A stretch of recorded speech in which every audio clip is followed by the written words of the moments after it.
जंगल में एक बादशाह शेर राज करता था, लेकिन वो बहुत भोला भाला था। जंगल के सब जानवर उसकी नरमी का फायदा उठाते थे, सिवाय एक चालाक खरगोश के, जो हमेशा होशियारी से काम लेता था। जंगल में खुराक कम होती जा रही है, हमें कोई हल निकालना होगा।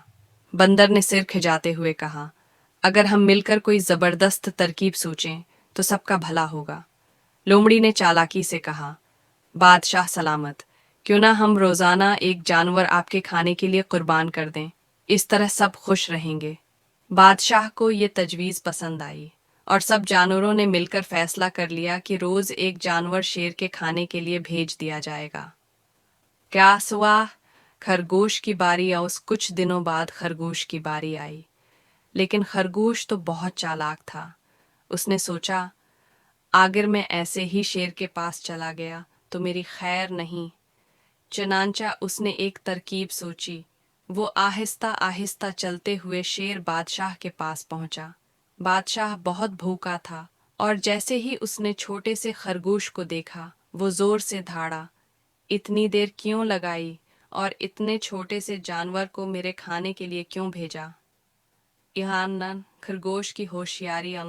खरगोश ने घबराहट का इजहार किया और कहा, बादशाह सलामत, असल में आपके लिए एक और खरगोश भेजा गया था, लेकिन रास्ते में एक दूसरा शेर मिल गया। इसने कहा कि वो इस जंगल का नया बादशाह है और वही सब जानवरों पर हुकूमत करेगा। बादशाह ने गुस्से में कहा, ये कैसे हो सकता है? मेरे जंगल में कोई और शेर, मुझे फौरन उसकी खबर दो। खरगोश ने कहा, बादशाह सलामत, अगर आप मेरे साथ चलें तो मैं आपको इस शेर का ठिकाना दिखा सकता हूँ। शेर बादशाह गुस्से से धाड़ा, कहाँ है वो? मैं अभी उसे मज़ा चुखाता हूँ। खरगोश ने कहा, बादशाह सलामत, आप कनवे में झांक कर देखें, वो वहीं छिपा है। शेर जैसे ही कनवे में झांका, उसे अपनी ही तस्वीर पानी में नजर आई। उसे लगा कि ये कोई और शेर है जो उसे घूर रहा है।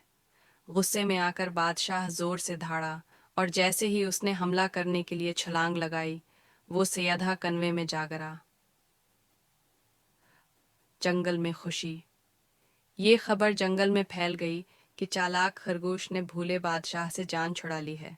सब जानवर खुश हो गए और खरगोश को हीरो मानने लगे। खरगोश ने मुस्कुराते हुए कहा, ताकत से ज्यादा अक्ल बड़ी होती है। और यूं जंगल में सब जानवर खुशी खुशी रहने लगे।